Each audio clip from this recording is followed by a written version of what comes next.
Trump gets indicted by a Manhattan grand jury. The media are trying to make the Nashville shooter's background disappear. Plus, DHS Secretary Mayorkas still can't define an assault weapon.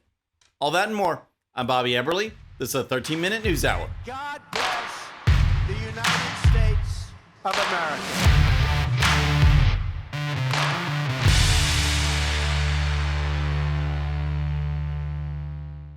Okay, friends, welcome to the show. Happy Friday. Hope you had a great week. If you're new to the show, thank you so much for tuning in. We're going to start with the case against former President Trump because the Manhattan grand jury, under the guidance of DA Alvin Bragg, did it. For the first time in the history of the country, a former president of the United States has been indicted. And now, what has been a witch hunt is transforming before our eyes into a circus. And make no mistake, this is not about following the rule of law. This is about weaponizing government and our legal system to go after political opponents. Whether you are a fan of former President Trump or not, whether you were a fan but now support Ron DeSantis, Nikki Haley, or some other candidate, it doesn't matter.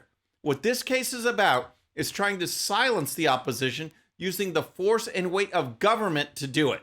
Here's former acting director of the National Intelligence, Rick Grinnell. Look, let's be very clear. The Democratic Party has indicted the opposition leader. And what I'm saddened about is, as someone who's spent 12 years at the State Department, we used to call this out in other countries. We used to condemn other countries that somehow indicted the political opponents so that they didn't have a race in public office.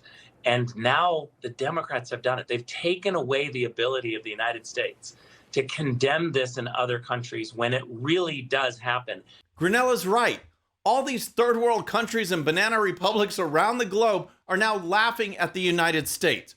What was once the beacon of hope and freedom has now turned into a country where political opponents can be arrested, where terrifying and intimidating FBI raids are conducted in front of family members on people who have a different opinion than the leftist deep state, and where free speech is monitored, threatened, and blocked. In this particular case, Trump is being investigated for payments made to adult actress Stormy Daniels back in 2016. Now, if payments are made to, say, keep someone quiet and campaign funds were used, that's against the law. A very relevant similar example is the case against Hillary Clinton, who had an attorney pay the opposition research for the dossier that was the basis of Russian collusion claims against Trump. Clinton then paid the attorney, but claimed it was for legal fees. She was fined. But here, Trump is indicted for something that has long since passed the statute of limitations using legal theory that everyone says is bogus. And the star witness is convicted felon and Trump former attorney Michael Cohen, who is all too happy to go on MSNBC and claim that he is credible. So how about all of these genius pundits going on there talking about my credibility? So everybody wants to attack Michael Cohen's credibility. Well, guess what? All of the, once again, lies, misinformation, disinformation, malinformation that they are throwing against me will ultimately continue to prove that everything, that what I had provided was relevant to this investigation. Hillary gets fined, and now using Michael Cohen as a witness, Trump gets indicted. The reaction from Republicans has been strong against this massive abuse of power. DeSantis, Haley, and Ramaswamy have all issued statements blasting this process. Nothing yet on Twitter account of Mitt Romney, in case you are wondering. And how are the Democrats framing this? Here's an example from Adam Schiff. It is, a sad and sobering historic day in the life of our country. The first time a president was indicted for criminal charges. It is also, I think, a vindication of the rule of law and the principle that people should be held accountable, whether they're rich and powerful, whether they're presidents or former presidents, or whether they're ordinary citizens, that prosecutors should follow the evidence. And if someone needs to go to jail because they were directed in a criminal scheme, then the person that did the directing should also be held to account. Oh, really? Like, say, Hillary Clinton or Joe Biden or Hunter Biden? People like that? Democrat Nancy Pelosi made her feelings known on Twitter and showed herself to be an idiot.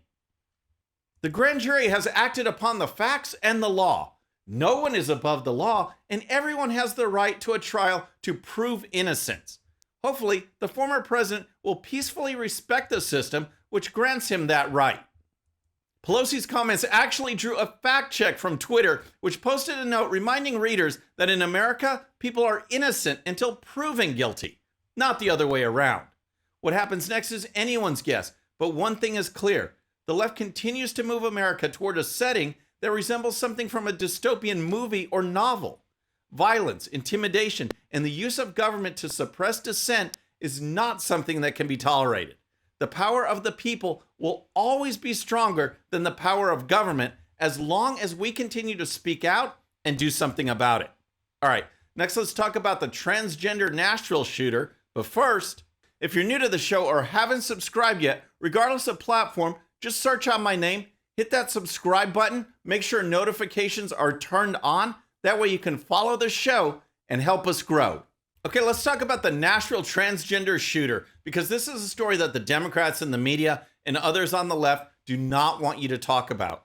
It's clear that this disturbed person was transgender. There's social media posts. There's comments from the shooter's parents that their daughter was identifying as a guy.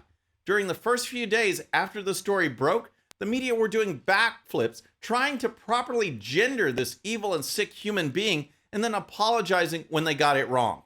Now, CBS News has issued a directive to its reporters to not mention the fact that the shooter was transgender. Top executives at CBS News have banned staffers from using the word transgender when reporting on Nashville shooter, despite the fact police have said Audrey Hale was transgender and cited it as a key point in the case, the Post has learned. The shooter's gender identity has not been confirmed by CBS News, the network's executives insisted in a Tuesday memo obtained by the Post. As such, we should avoid any mention of it as it has no relevance to the crime. Should that change, we can and will revisit. As the Post noted, police have indicated that not only was the shooter transgender, but that it is a key point in the case. The media just want you to ignore that fact. In addition, despite the fact that 6 people were gunned down in a Christian school, the media want you to think that the shooter and her community are the victims. 6 innocent people are dead. And yet NBC News puts out headlines like this. Fear pervades Tennessee's trans community amid focus on Nashville shooter's gender identity. What about the fear in the Christian community where 6 people were killed? What about that fact that when people speak out and try to protect children from mutilation surgeries, that those people are attacked, sometimes physically, by the unhinged radical left? This story actually ties together so well with our lead story because you see the left doing everything it can to suppress dissent. In one case, it's weaponizing government to attack political opponents and using fear and intimidation as tools to silence critics. In this case, the media will ignore any element of actual news that doesn't fit the approved leftist narrative. And left-wing activists will again use fear and intimidation to silence critics, branding people as transphobic and trying to cancel people for simply speaking out and protecting children. All right, next, Department of Homeland Security Secretary Alejandro Mayorkas was back in the hot seat in Congress to testify on his complete failure to secure the border. As I reported on Wednesday's show, there was an interesting exchange between Senator Kennedy and Mayorkas on what an assault weapon is. You know why we get so frustrated with you? Because you won't give them straight answers. I think I just did. No, you didn't. No, you didn't. Do you have a definition of an assault weapon? I am confident there is a technical definition of what is an assault weapon, and it was assuredly used in the context of the statute that previously existed banning assault weapons. What a goof. Well, those two had the opportunity to interact the very next day in more Senate testimony, and Senator Kennedy decided to give it another try. After all, maybe with a day's rest, Mayorkas could actually define the weapons that he says should be banned. Nope. Senator, we did indeed have a brief exchange on that very important subject. I am not an expert Right. with respect to the definition of the assault bans, and so I defer. You are the Secretary of Homeland Security. As I was about to say, I defer to the experts, but I will tell you, for example, military-style weapons are of tremendous concern. We are seeing too much devastation. Doesn't this remind you of the Democrats who can't define what a woman is because they are not a biologist? Mayorkas uses a term, but he refuses to define it because he's not an expert. But even so, he was almost out of the woods, and then he committed a classic blunder. Instead of stopping, he threw out a different term, military-style weapon. What do you think Senator Kennedy did next? What do you mean by military-style weapon? Senator, I really must say that you are probing a very, very important area, definitionally, in which I do not have the requisite expertise. And all I'm asking is, what, in your mind, is an assault weapon? I mean, you say it's military style. Does that mean it looks like a military weapon? Senator, I believe I've addressed your question. I mean, what if it's a single-shot .22 that looks like a military weapon? Would you ban that because it's scary looking to you? Just classic. Mayorkas couldn't define assault weapon, so he decided to throw another term out there that he couldn't define either. He should have just said, if it walks like a duck and quacks like a duck. But instead, we get these bogus comments. Okay, so we've had Alvin Bragg indicting former President Trump, the left-wing media, and the incompetent Alejandro Mayorkas. We need to ask them, do you have a relaxed brain? I got what you call, a relaxed brain. First, we have to start with CNN and its latest attempt to play the race card.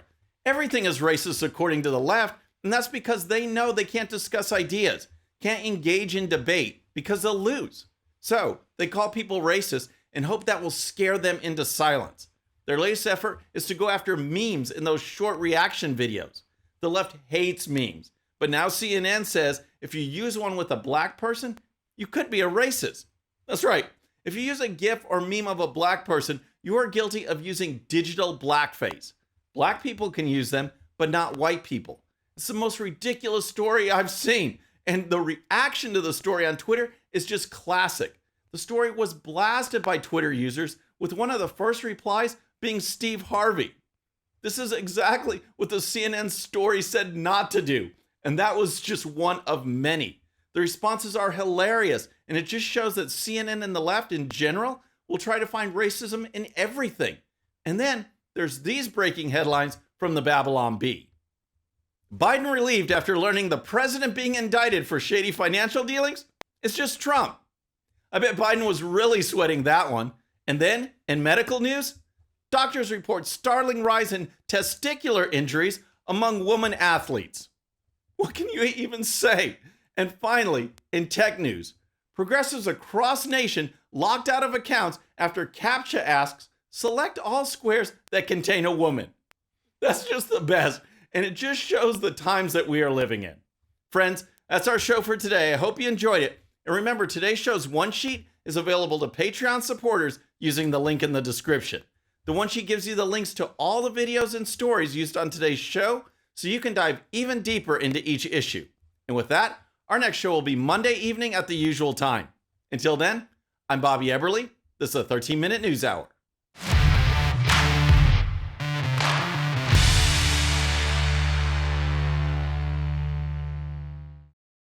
All right, friends, thanks again for tuning in. I really appreciate it. And before you go, please hit that subscribe button above. Once you do, tell your friends, share it, spread the word about the 13-minute news hour so we can keep growing. And for more great content, check out these videos right here, and I'll see you next time.